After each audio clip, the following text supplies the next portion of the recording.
So, George, tell me, why do you want to run? I want to run because I want to affect change, Jane. My family came to this country with a dream, and they've achieved that dream. And I want to make sure that we keep that American dream well and alive for future generations. And I'm very passionate. I love this country unapologetically. I have an American flag in my house, inside, outside. I love everything about this country. Is it perfect? It's not, but it's worth fighting for and defending. And I want to make sure that I can bring my perspective as somebody who is a product of that American dream to defend it so that we can make life in this country better each and every year for the American people and our future generations. Georgie, Porgy, put it in pie, took y'all's money and made you cry. Baby, Georgie, what happened to what you had said a couple years ago, what you was going to do for the American people you represented? Child, he is going to the slammer, and I don't feel no ways tired about it.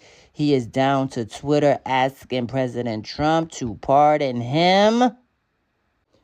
Now, listen to this interview. The day before he went to sentencing, he did an interview with somebody. Now, listen to what he wants. What he is asking for when it comes to his sentencing. Check this out. You're asking for 2 years in the filings you've made with the court. What do you plan to do with that time?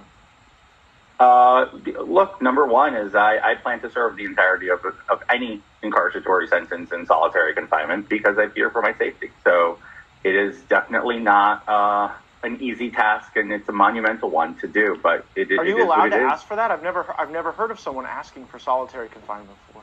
I'm allowed to make an application for protected custody because of who I am and my former role as a member of Congress, and having stood on very, very defining subjects and issues that affect directly the people who are in prison. So I've been very strict on so many things we voted on together when we were in the House, Matt, that directly impacted folks who are there. So do you it think becomes a safety concern. You were one of the leading people speaking out against MS-13 and these roving Chilean gangs that were robbing people. Do you think some of those gangs would retaliate against you if you were in a general population in prison?